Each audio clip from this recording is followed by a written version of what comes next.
It's one of the simple pleasures of retirement. That quiet moment in the afternoon when the world slows down, your eyelids feel heavy, and you settle into your favorite chair for a well-deserved nap. It feels like a harmless reward, a natural way to recharge for the evening ahead. But what if this daily reward is secretly a high-interest loan you're taking out against your nighttime sleep, your metabolism, and even the long-term health of your heart and brain? The latest medical research is sending a clear and urgent warning to seniors, especially those between 65 and 80. The way you nap matters profoundly. Long, frequent, or ill-timed naps are not the benign habit we once thought. They can trigger a cascade of negative health consequences that many people mistakenly blame on just getting older. Welcome to Blessed Elderly. Today, we are diving deep into the science behind daytime sleep. We are revealing 7 ways that excessive napping can harm your body, backed by studies and the advice of leading neurologists, cardiologists, and sleep specialists. This isn't about scaring you away from rest. This is about empowering you with the knowledge to rest smarter, so you can protect your health and finally get the deep, restorative sleep you truly need at night. If you found this video uplifting, please give it a like and subscribe to the channel for more content that celebrates a life of vitality at any age. 1. You're confusing your body's master clock. Inside your brain is a master clock known as the circadian rhythm. It's the conductor of a complex orchestra, telling your body when to release energy hormones, when to slow down digestion, and most importantly, when to produce melatonin to make you feel sleepy. This entire system is calibrated primarily by light exposure. Bright daylight says, "Be awake," and darkness says, "Prepare for sleep." A long afternoon nap is like a rogue signal that throws the entire orchestra into chaos. It tells your master clock that it's nighttime, causing a premature release of sleep hormones. Then, when you wake up, your clock gets confused. When real nighttime arrives, your body hasn't had enough time to rebuild its sleep signals. Let's imagine Arthur, 75. He loves his 2-hour nap every afternoon around 3 p.m.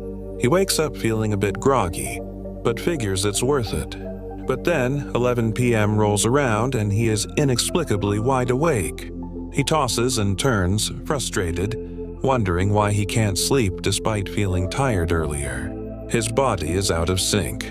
His long nap has confused the conductor.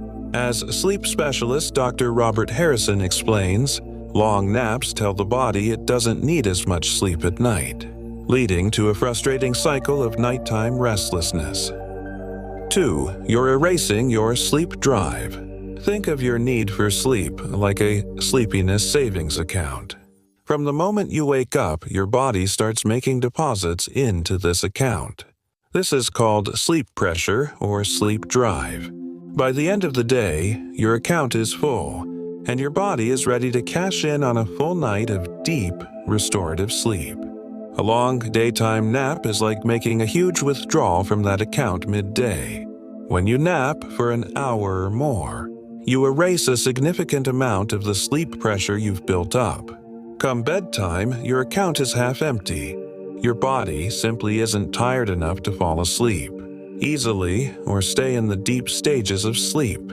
This is the very definition of insomnia. A study in the Journal of Clinical Sleep Medicine found a direct link.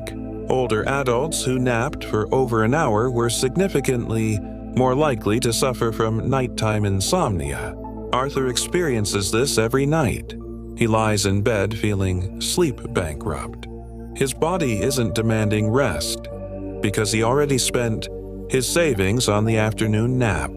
This, as Dr. Karen Mitchell points out, is the frustrating cycle where daytime sleep leads to nighttime restlessness, which in turn makes daytime sleep even more tempting. 3.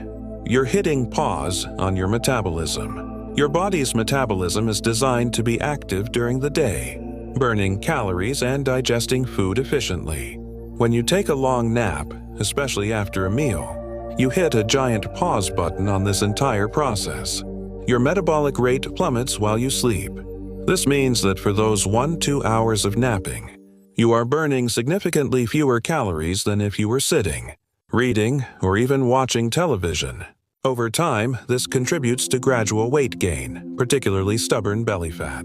Furthermore, it can wreak havoc on your digestion. Movement is essential for gut motility, the process of moving food through your digestive system.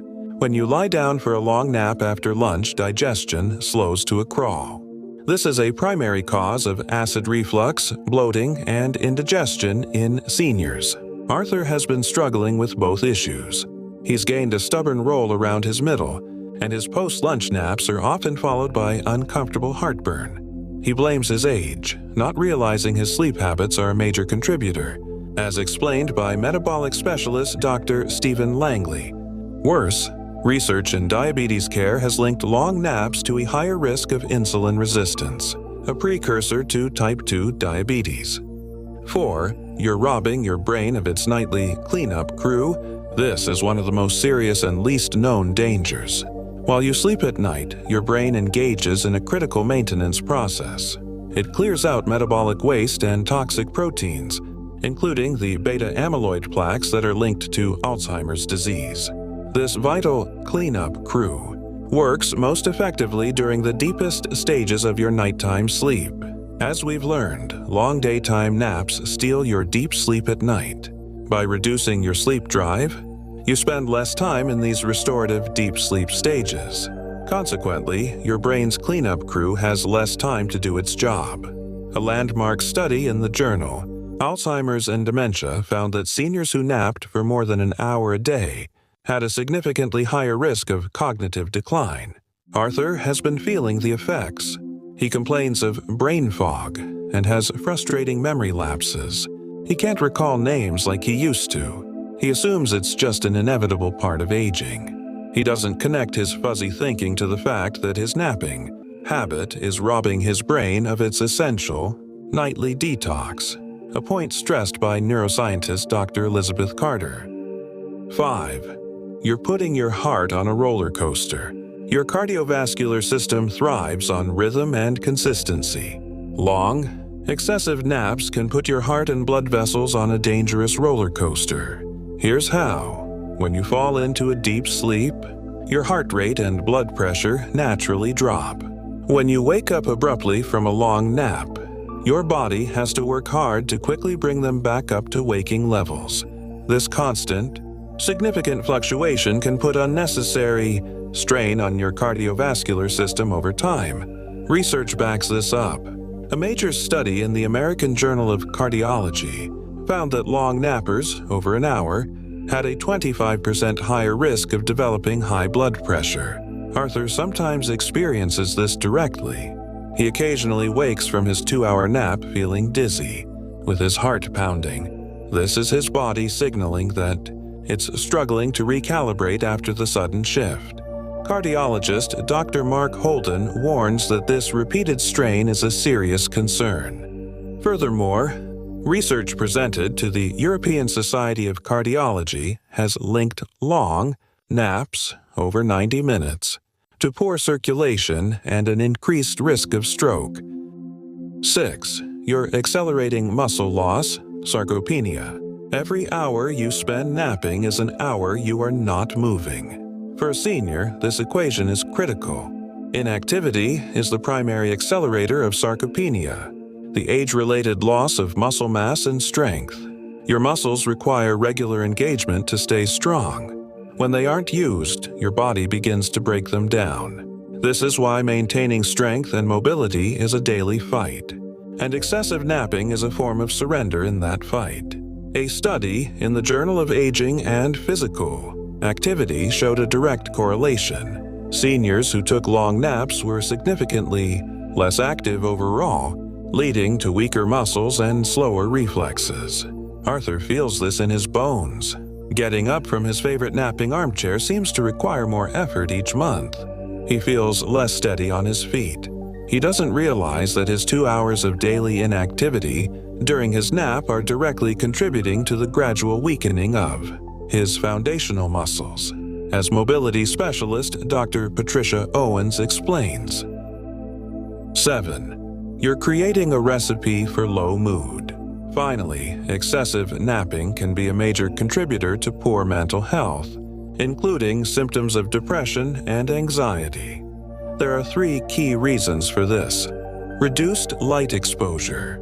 Sunlight is a powerful natural antidepressant. When you spend hours sleeping indoors during the day, you miss out on this crucial mood booster. Disrupted neurotransmitters, irregular sleep patterns, can interfere with your brain's production of serotonin, the key neurotransmitter responsible for feelings of well-being and happiness. Social withdrawal. The more time you spend napping, the less time you spend engaging with friends, family, and your community. This can lead to a cycle of isolation and loneliness, which are major triggers for depression. Arthur feels this deeply. The more he naps, the less motivation he has to go out or call a friend. This lack of engagement makes him feel low, which in turn makes him want to nap more. It's a vicious cycle that, as psychiatrist Dr. Angela Reed explains, is all too common.